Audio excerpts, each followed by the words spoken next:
Hi, this is StrategyCast, where smart marketers and bold business thinkers share the plays behind brand breakthroughs. I'm Lori Jones, President and CEO of Avasec Communications. What if one of the most effective ways to grow your business didn't require a large budget, a bigger team, or more resources? Some of the most successful organizations are accelerating growth by building strategic alliances that expand their reach, strengthen their credibility, and open doors to opportunities they could not have created on their own. In today's episode, we're going to explore how partnerships can help organizations compete more effectively, uncover valuable market intelligence, and create momentum that extends far beyond traditional marketing efforts. Joining me today is Fabian Eckstrom-French, Director of Partner Development at Guru. Fabian spends his days building partnerships with some of the world's largest technology companies, giving him a unique perspective on how alliances create value far beyond traditional co-marketing. A competitive edge starts with strategy, and strategy starts with knowing how to develop one. StrategyCast is a leading marketing podcast that serves up strategic insights, trends, and tips to help separate your business from the pack. Tune in weekly as host Lori Jones interviews bold marketing leaders who have priceless wisdom and are willing to share. Each episode explores cutting-edge approaches that have proven instrumental in transforming brands into industry trailblazers.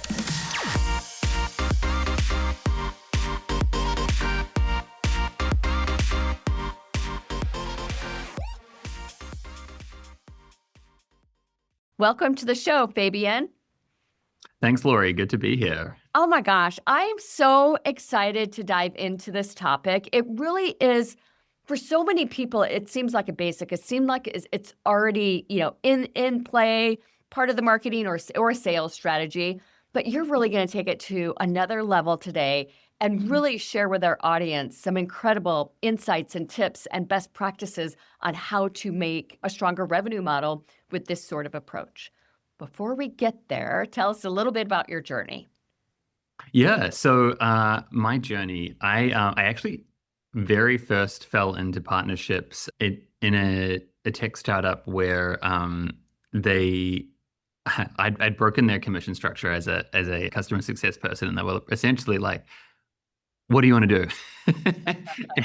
and so I built their partnership ecosystem from the ground up, and it was very much like a I don't know, it was like a blind child like discovering things for the first time. It was a very, very fun journey, kind of like building the airplane as it's flying, and learned a lot of things along the way. Since then, I've sort of inherited a bunch of kind of broken partner programs and have been sort of assigned the task of like fixing them. But it's always been like building the plane as it's flying. And so, I've been doing this for over a decade across software, really the SaaS ecosystem. Yeah. Well, and what I love is that you found like your niche, you find your specialty within this huge amass of marketing. What is it that keeps you attracted to this niche that you're really growing and building? I think what it is the untapped potential. I think a lot of companies treat alliances as if they're like a distribution channel, and for sure they can be, but I think there's a lot more to them than that. So they can essentially you can leverage a partner ecosystem as just a way of like sort of transactional selling. Right. And that's like, I think, the traditional way that people think about co-branding, co-marketing. Yeah. Yeah. And there's a lot of value there. But they can be more strategic than that. So they can help to they can ultimately be a vehicle for acquisition. So there's a corporate development play. But I think there's a lot of kind of untapped potential that often sits in these, and that is around like more than just can we get our our partners to promote and sell us, but it's like, how can we as a business build our own credibility and make ourselves sort of like that sort of puffer fish model where we can like leverage the brand of our partner Right. to really like lend credibility to ourselves. How can we leverage their customer relationships to parlay into our own relationships as opposed to like relying on the partner to do all the work? And how can we build a story together, a better together, like joint value proposition that really is compelling, not just to the end customer, but also, yeah, Yeah. ultimately like to the partners so that you can build more partners. So, yeah. So where do you think strategic alliances best fit from an organizational standpoint? Is it under the sales lens, the revenue, the marketing? Yeah, so I think honestly, it depends on your objective. But and I've sat in the partnership function that has reported through marketing, sales, product, and directly to the CEO. I think it really, yeah, again, like depending on like, are we trying to build are we trying to improve our product through the partnership? Then it does make sense maybe that it sits under product, but and more often you'll see it sitting under revenue, sales, Right. or marketing. And I think the unique thing about partnerships is that it spans more than just sales and marketing. It spans more than sales, marketing, and product. It sort of sits across all of these business units and ties together. So where I've seen it most successful is actually where it's its own distinct function that actually works cross-functionally with those other business units. Right. So like, yeah, reporting into this the CEO or the COO. Um, Or the CRO, one of yeah, those. or the CRO. Yeah. Exactly. Yeah. What happens when it squarely fits, either positive or negative under the marketing function? Yeah, so I think when it sits under the marketing function, so I have experience in this. One thing that I really like is what the thing that the best thing about reporting into the marketing function is that typically marketing has more budget to spend on on these initiatives, right? And so that is great, but I think oftentimes if it's sitting just under the marketing function, then it's viewed more of like as a brand play. And it's tougher to get the buy-in from the sales team and the sales organization.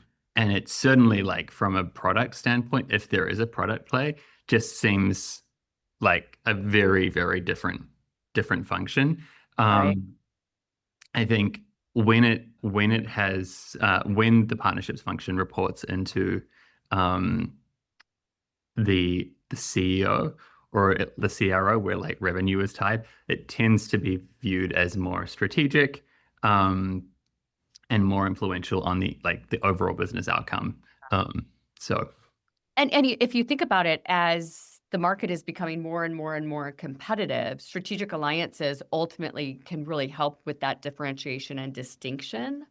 Provide an 100%. example of that. Yeah, I think many like every partnership should really be viewed with that lens, right? Yeah. I think the first thing that you're looking at is in a joint value proposition is like, how does this make, like, how are we better together? How does like combining my brand with your brand, how does that make us more competitive in the market? And if you can't answer that question, then it's like move on and find the next prospective partner, or maybe partnerships are not right for right now. If it's not giving you a competitive advantage against, there are times when it's kind of table stakes. So, for example, with cloud partnerships, it may be that like everyone has a cloud partnership, whether it's with like AWS or Azure or Google, like, and so it's necessary, like, sort of at the foundational level that you have that partnership, those cloud partnerships. But when it comes to the specific market that you're servicing, it's really about like who are the other players that are servicing your end buyer, your end customer, that you can attach yourself to differentiate yourself vis-a-vis your competitors. And I've done that sort of literally every company that's kind of been like my primary function is like figure out who makes the most sense. So when I was at my first partnership role at a company called Visible, it was like who are the big we were a marketing attributions platform, and it was like who are the big influential companies that our buyers are buying from. And so it was like the marketing automation platforms. And so that's where I was like, okay, let's go partner with all three of the majors. So it was like Eloqua by Oracle, Pardot by Salesforce, and Marketo, which eventually was acquired by Adobe. And so go attach ourselves to those, and we were like the one attribution platform that we worked with all of them, and none of our competitors did, or some of ours would work with one, and but not all of them. So that was kind of our differentiator in that one. The next company that I worked for was a B2B advertising platform, and so we were selling targeted account-based marketing ads, and at a company called Madison Logic, and there it was like, who else are B2B buyers buying from? They're buying from LinkedIn. So we went and partnered with LinkedIn. Oh, yeah.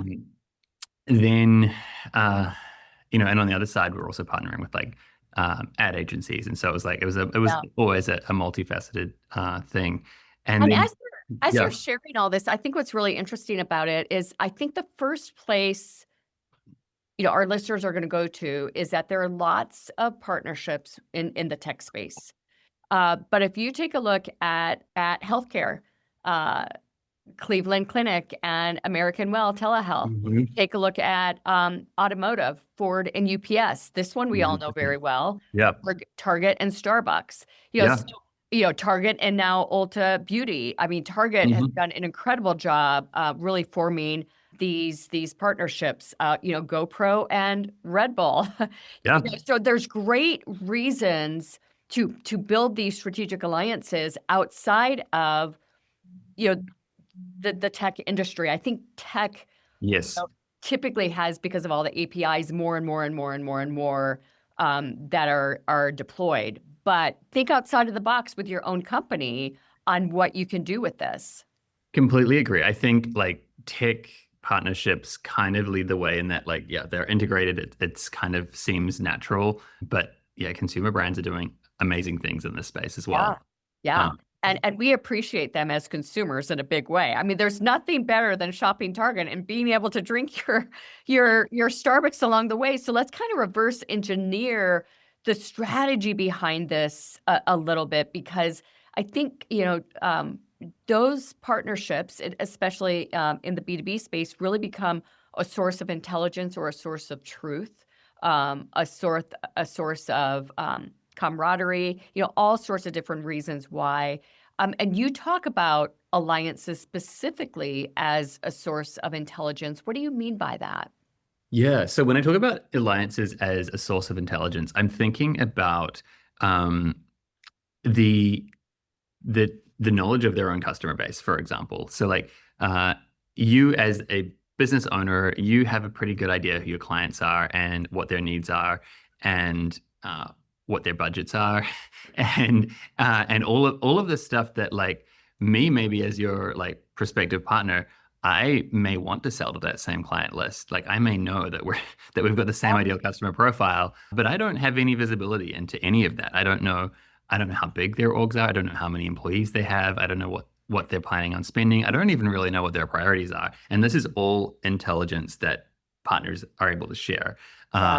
And I think that is really, really crucial. Like, and it doesn't matter whether we're talking product partnerships or go-to-market partnerships. Like when it comes to product partnerships, it's very, very helpful to be able to build an integration or a product solution that actually meets the needs of the shared customers. And that's why these things make a lot of sense. It's a lot more than just integrating.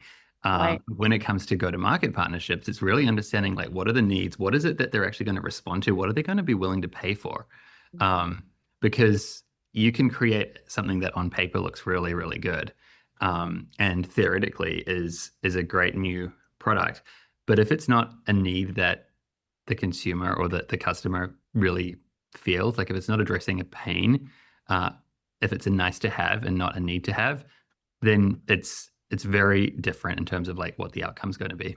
Yeah. These insights are so important. What types of insights emerge from the conversations with major partners that companies may not be able to uncover on their own? Yeah, I think it's all of those things that the buyers tend to keep pretty close to their chests, right? Like they whether Knowingly or unknowingly. yeah, Yeah. like whether it's things like preferences or like sort of those soft things like preferences or much harder things like finances and like numbers. It's like we can know sort of that our buyers are directionally interested in a topic or a theme. But if that interest doesn't necessarily translate if they don't have budget for it. So it's Yeah. like our partners know, like, have a much better idea of what their willingness to spend is going to be, and that helps with things like pricing, like whether or not to go to market and launch a product, but also like, okay, once we've decided we're going to do it, like, how do we price this thing? Um, Right. yeah. I think that's such a great example. And at the end of the day, you normally need research for that sort of stuff, right? And research takes a long time. It takes a long time to build the audience for it, to come up with the survey or another mechanism, focus group, so on and so forth. And if you've got this ecosystem, this strategic alliance of these partners, then man, you can make that happen really quickly. Yeah, I mean, I was just last month, or I was at an event, and it was an executive roundtable that we hosted with one of our big strategic alliance partners, and what I found was we were sitting at a round table with dinner, and like these are all like Fortune 500, probably like Fortune 100 enterprises. Okay. And the insights that we got out of like one dinner that was hosted by our partner, whose brand was much bigger than ours, who was able to get those people in the door, um, uh, were huge. Like we had some things that were like we had no idea about, and other things that were great validation of like the product direction and where we're going. So I think these are these are the this is the intelligence you can't buy. Yeah. And that is an example of how that partnership helped you in the mindset of these enterprise organizations really punch above your weight class as well. Mhm. Yeah, Uh, and I think typically, at least, yeah, that's where I see a lot of value in these partnerships. It's like it's yeah, really harnessing the power of your partner's brand and also their relationships. Yeah, it's borrowed credibility. It is And yeah, 100% borrowed that yeah, credibility.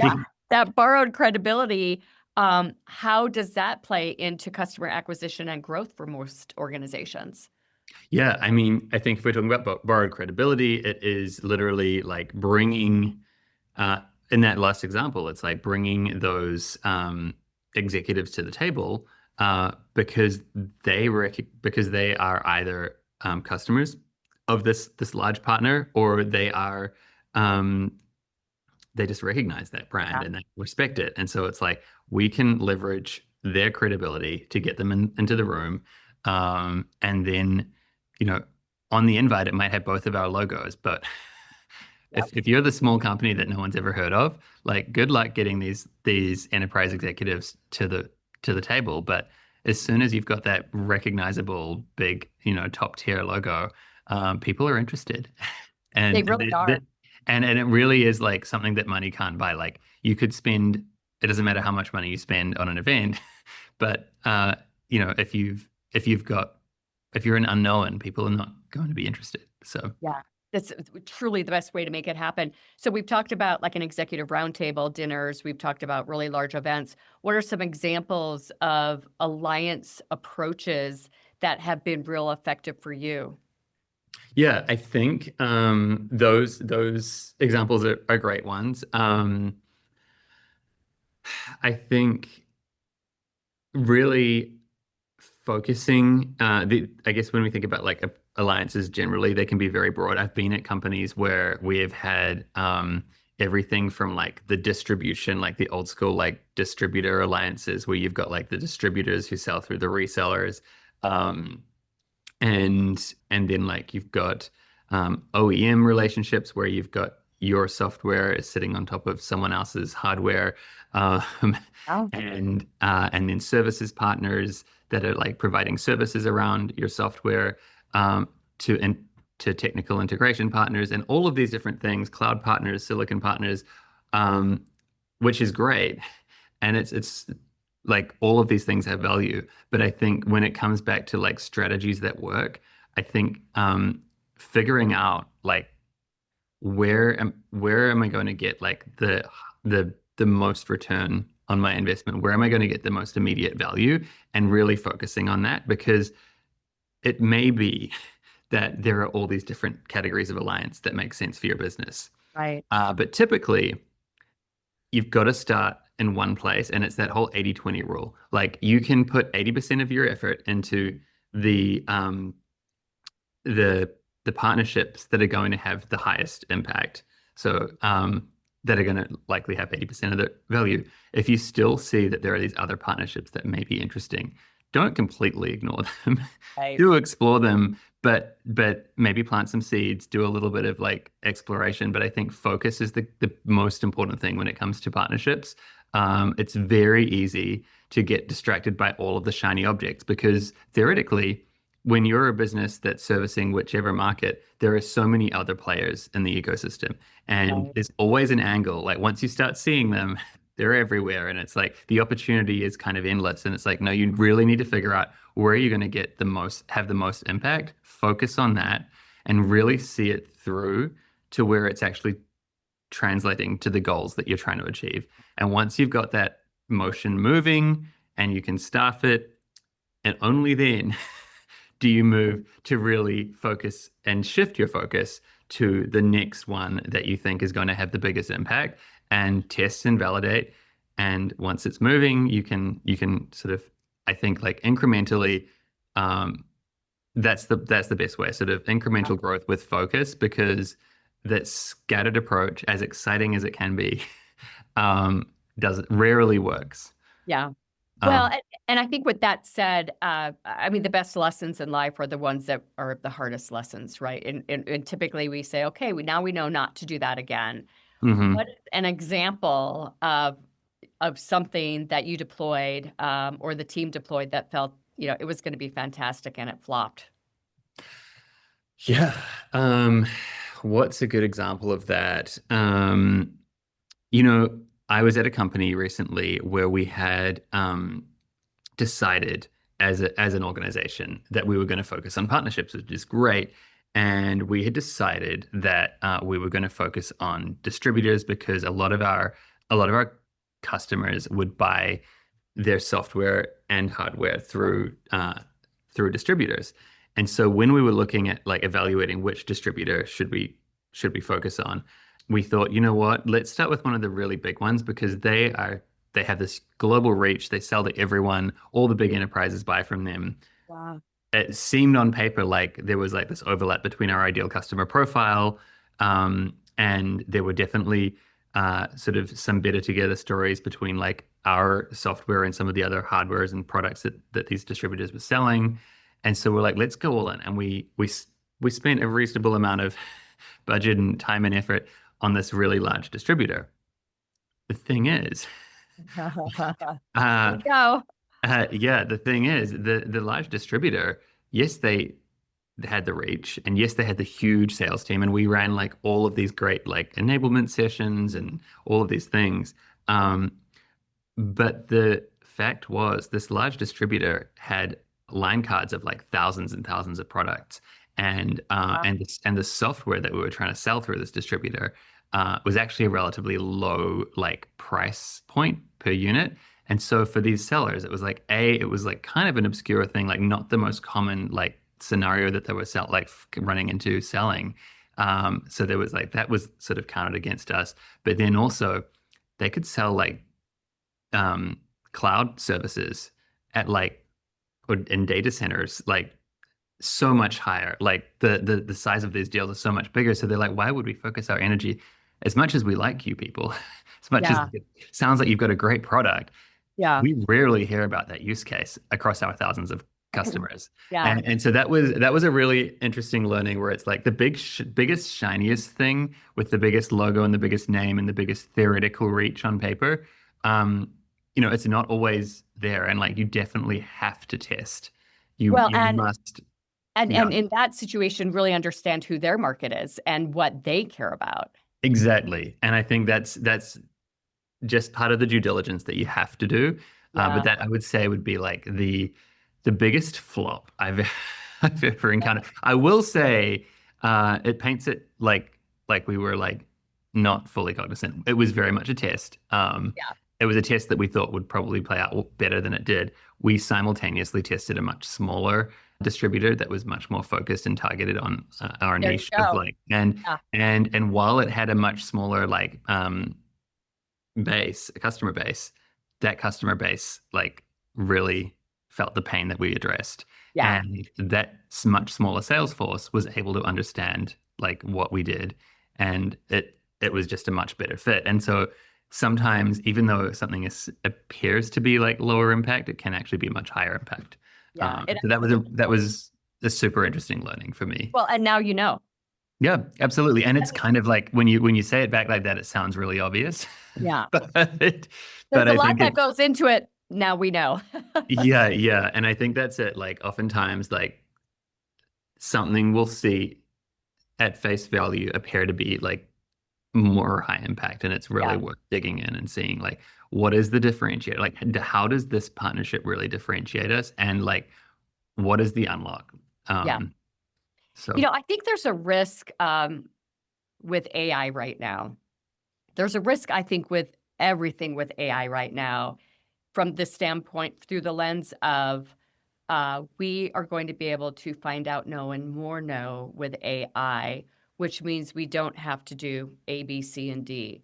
mhm. I think that's a risk with strategic alliances. I Yeah. think that there is a risk that, you can build a custom AI agent to act as a strategic alliance, and it's going to give you the information that you need without actually implementing it in person.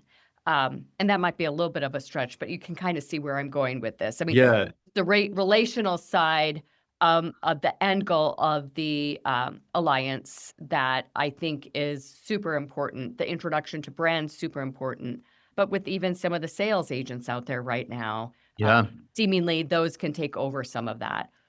I would say yes, yes, and so Yep. yes, like there's a definite risk with the sales agents and AI, and if you want to view it through that lens. But I also think that AI can really enhance if used correctly and not used to replace. So it's like if you use it if you're using technology to help improve your process and streamline things and make you more efficient, great. You can build upon the credibility that you get from your partnerships and the relational value and like the things that are really unique to partnerships and alliances.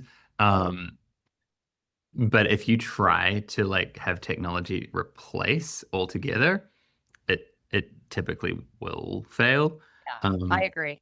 Well, and there's nothing ever, ever, ever, ever that is going to replace the human interaction. Nothing. yeah, no, I mean, we've been proven that for decades now that tech cannot replace human interaction, and, no, and AI is just another tool that's going to prove that again. yeah. Is proving it. So I think that is something very, very important for people to understand. What do you think fundamentally? What are the most basic opportunities that you feel leaders are overlooking today regarding what ultimately we can accomplish with this?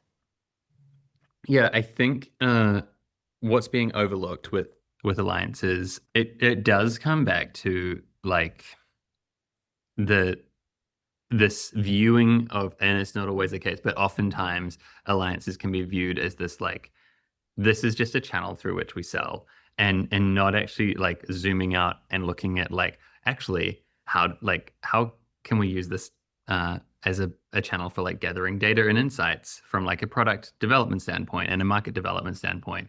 How can we use this to actually like grow our brand? And so I think like some of the things that are overlooked are those things that are really core to Yeah. partnership. Like free information Yeah. and that borrowed credibility are probably the biggest things. And again, human touch, right? I mean, Yeah. there's nothing that can replace the example that you used at the beginning of the show with, you being, the peer-to-peer review of your brand against the Goliath, Hmm. with the Fortune 100 companies in the room at one time. Yeah. The credibility that gave the brand is really, untouchable compared to other examples. And the time it took to create that was far more quickly than an Yeah. campaign. Yeah. I think that's actually you hit the nail on the head. Time to value is probably the biggest thing. Yeah. It's deal cycles shrink and conversion rates increase. So you're seeing Right. like much higher win rates and significantly shorter Yeah. time like sales cycles. And I think those are the things on the revenue side that are the biggest impact from alliances. But yeah, that borrowed credibility is huge, and it's really hard to overstate it. It's literally it makes such a big difference. You can have the biggest budget in the world, but it's going to be very tough to get people to like take you as seriously as if your big enterprise partner had recommended that Well, I someone tell take you, it on. that's a perfect explanation point to end this show on. I can't believe that our time is up, Fabian. What is the best way for our audience to get in contact with you? Yeah, reach out to me. I'm on LinkedIn, so you can follow me on LinkedIn or connect with me on LinkedIn. Otherwise, I'd say that's probably the best way actually. I've got you can also email me on my business email, which I'll add in In the the show show notes. notes. Yeah. We'll put that in the show notes. As AI transforms the way organizations connect, compete, and grow, strategic alliances are becoming more than a business development strategy. They're becoming trust accelerators. Let me repeat that. Strategic alliances are becoming trust accelerators. The strongest partnerships don't simply expand market reach, they reduce uncertainty by reinforcing credibility, as we just talked about, revealing valuable market signals, we've shared that with you today, along with creating confidence among customers and stakeholders. Organizations that intentionally build the right alliances won't just grow faster, they'll earn the right to be believed in ways that could never be achieved alone. Thank you again, Fabian, for your appearance on StrategyCast. Thanks, Lori. Great to be here. I appreciate you having me. That's a wrap. Thanks for joining us on today's show. We hope your strategic brains are spinning with new ideas and bold inspiration that will elevate your strategies and marketing know-how.